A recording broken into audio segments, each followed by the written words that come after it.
Ganyan po ang snow kapag malambot na at konti-konting natutunaw. Ang sarap pong apakan.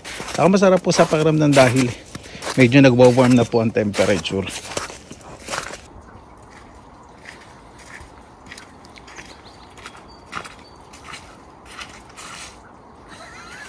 Magandang araw po mga kababayan. Welcome po sa Pinilangan Lakbay. Ayan. Ngayon gusto ko pong kumain ng pritong isda sa sinigang. Ay, dahil nagtatagsibol na po. Ibig sabihin, marapit na po ang tagsibol. Natutunaw na po ang yelong dahan-dahan at gumaganda na po yung pakiramdam ng bawat tao. At para po kami mga talangka dito na naglalabas na dahil nakikita na namin ang haring araw. Tara, samahan po ninyo ako.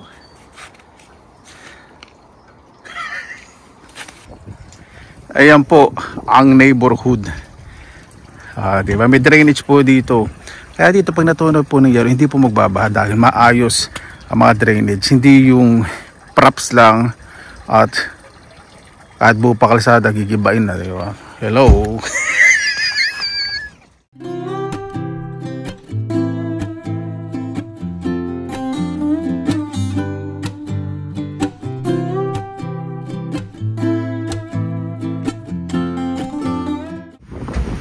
Pupunta muna ako sa hardware store. Ayan. Bawal din po kumuha ng video sa loob. Titingin po ako sa aking mga gagamitin sa aking creations. So, di ba? Medyo relax po muna tayo bago ako sumabsab ng pagkain. Bibili po ako ng upuan ng bisikleta.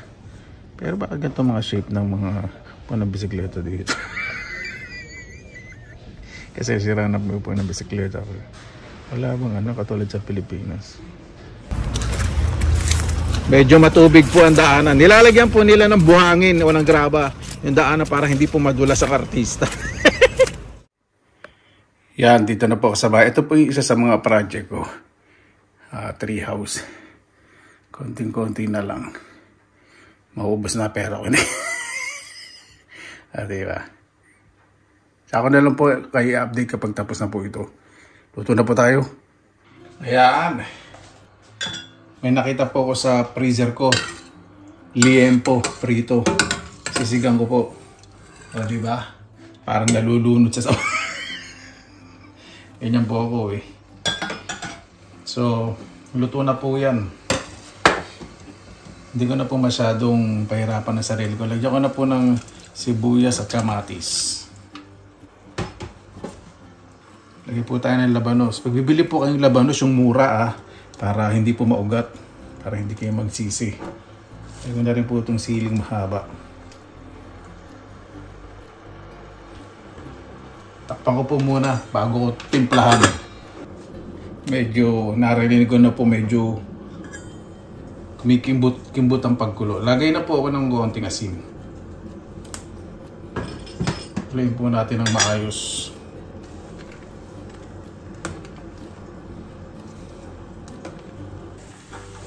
Hindi ko na po tatakpan dahil kuluan na. Lalagyan na po ako ng pampaasim. Kung malalagay po pampaasim, huwag po muna dadamihan para makokontrol niyo yung lasa. Dahil ko lang pong madurog yung kamatis. Asan yung natin taba yun? Nakikita pa naman. Ganyan po ako eh. Basta may sabaw sinigang. Masaya na po ako. Itimplahan ko na rin po ng patis, pampalinamnam. Huwag naman po marami. Pampaano lang po yan. Pampalinamnam sa sabaw. Medyo hininaan ko na yung apoy. Lalagay po ako ng okra. Ayoko pong maglagay ng talong dito sa Pinas. Yung malaking talong. Hindi po masarap yung talong sa Pilipinas eh. Ito po matubig, saka matabang.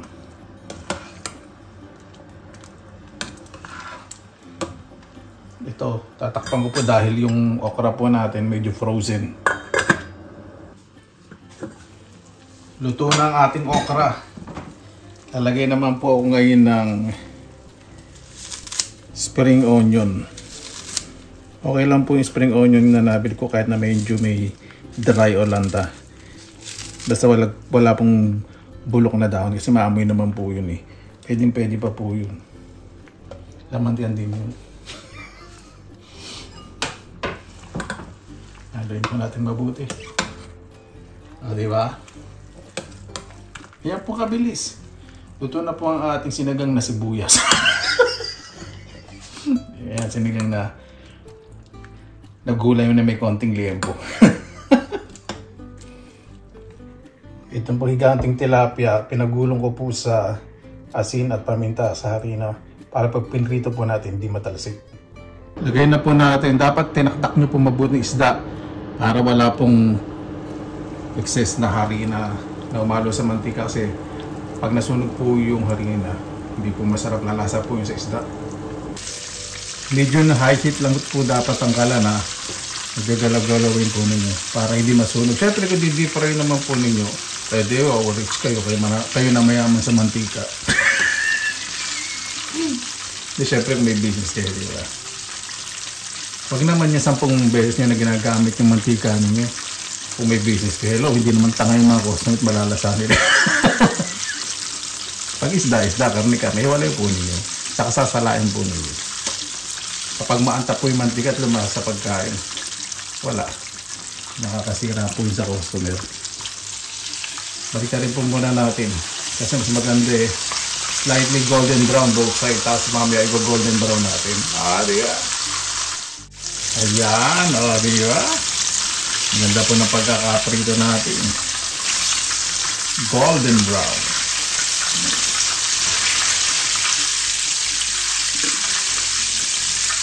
Ayan!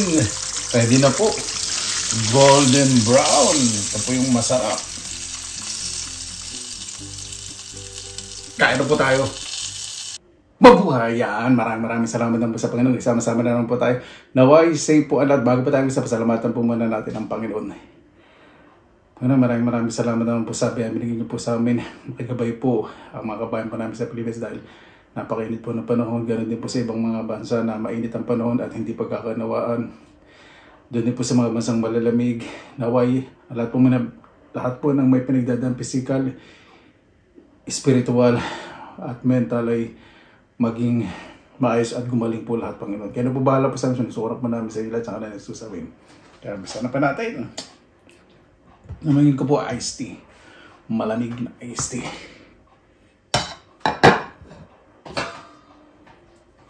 Ito po ba na ang kanin?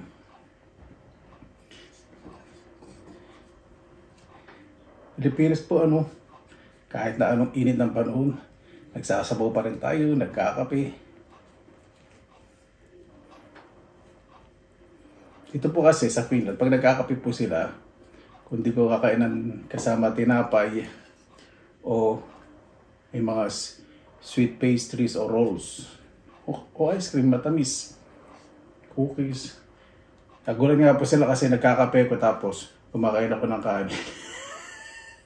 Sa isang summer cottage po kami, kaibigan ko finish. Noodles ang hinandaanan, may iba pa Tapos nagkakape ko, nagulat sila bakit naglalagay ako napakarami asukal sa kagatas.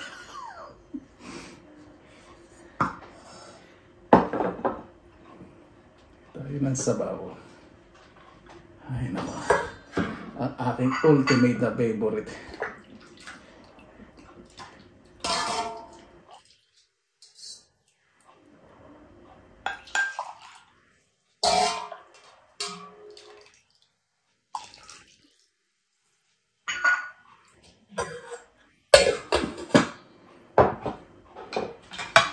Pag mga gano'n, parang lakas makaasaran. Parang sarap sapukin.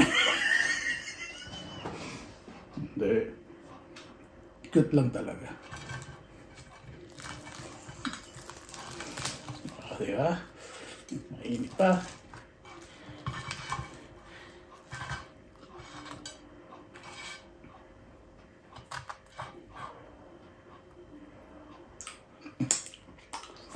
Lalagyan ko ng konting sabaw sa kanin ko para hindi dry.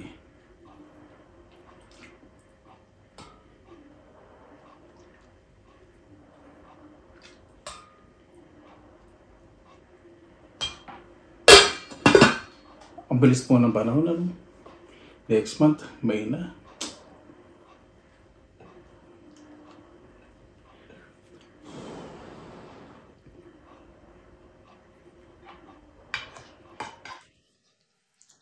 Ito pa yung gusto ko sa okra, yung buo pag nilalagay. Kasi pag binibiyak, ayoko po na masyadong malapot ang sabaw sa sinigang. Maliban na lang po kung nilagyan po ng pangatlong hugas ng sinaing o kaya gabi. Okay lang po yun. Pero pag lumapot sa okra, hindi ko po masyadong gusto.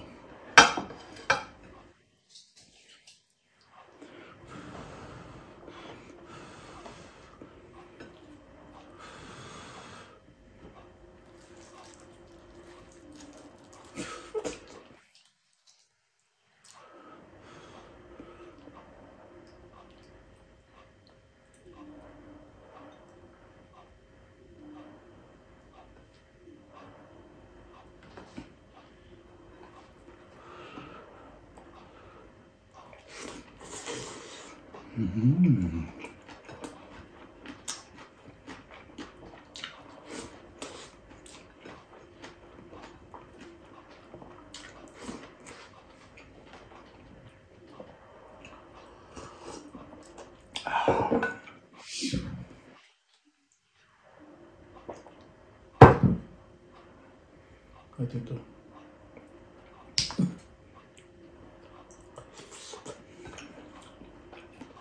Hop.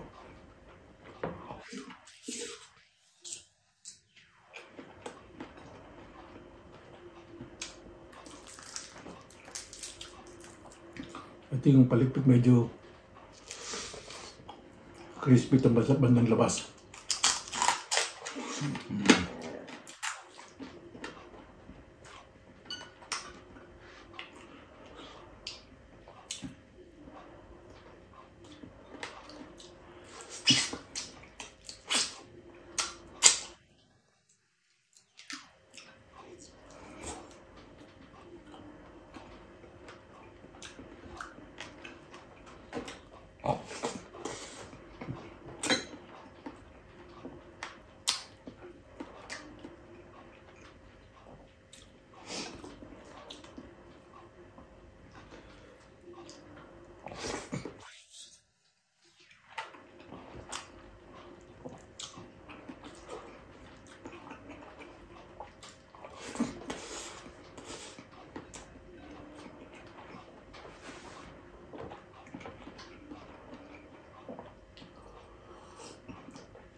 Meron po kaming dating tanim na gabi, maliit po ako.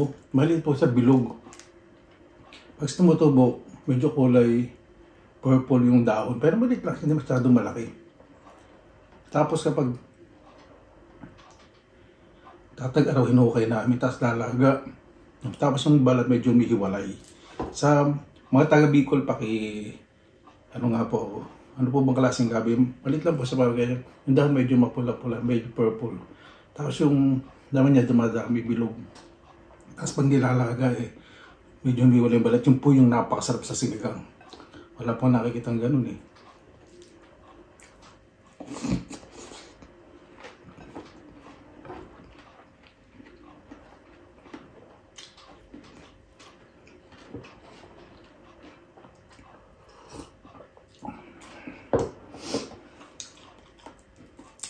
Buntot, malambot. Hindi siya masyadong crispy. Crispy kaya lang malaki yung tinik.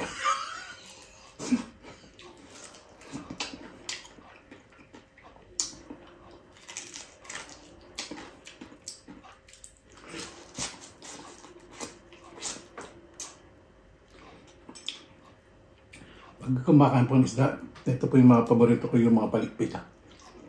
Pag malalaki po yung isda.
Ito pong kanin ko basmati. Kinabuhanggang napakasarap.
Excuse me, sa ingay.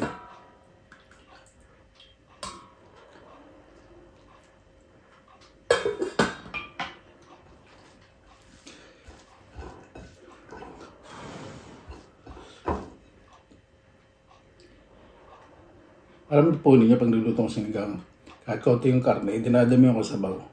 Kasi instant na kape po ang iniinom ko. Iniinom ko.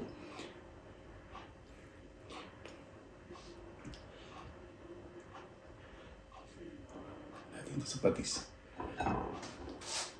Sarap ng tilapia.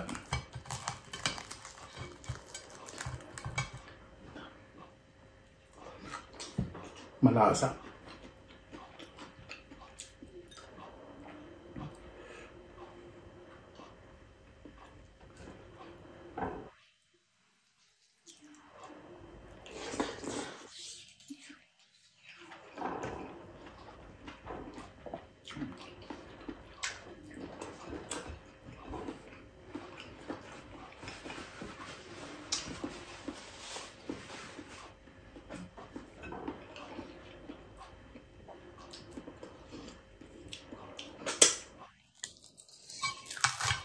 Ito ano,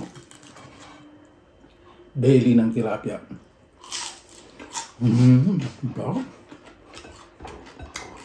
Yung tilapia, inasinan ko lang po muna. Tapos pinagulong ko sa asin, pinagulong ko sa harina may asin sa paminta para mas malasa.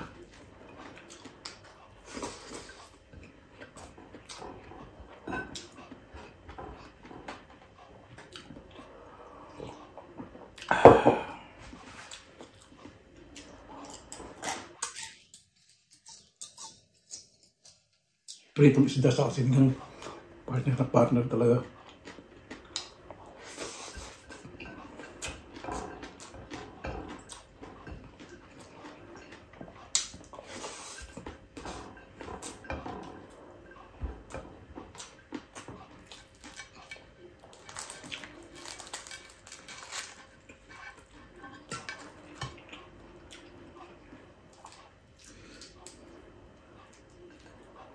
Ang kagandahan kasi sa tilapia, hindi katulad ng bangus ito, hindi masyadong matinik.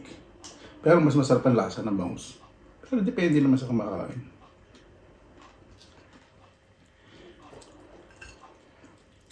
Para po sa akin, siyempre, Mas masarap po yung lasa ng bangus.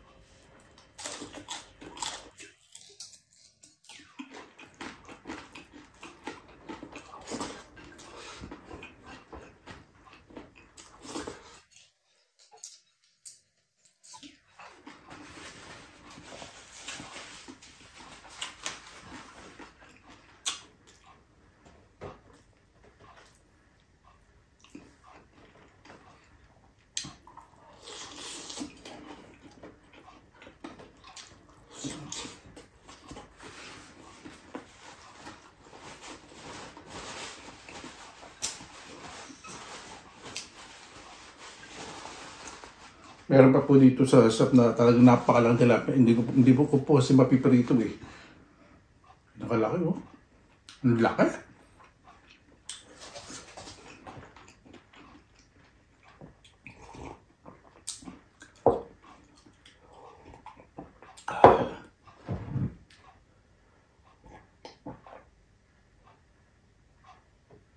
Gusto ko po kasi sa tilapia prito sa kaihaw lang.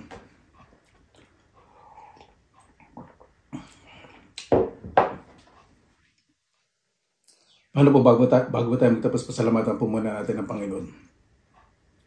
Panginoon, maraming salamat ng pasabi. Binigay niyo po sa amin sa araw po na ito. Una-una po ang buhay sa aming pagising, pagtulog. Na kayo bawat isa po ay lagi po kayong pinapasalamatan sa pagising at bago matulog.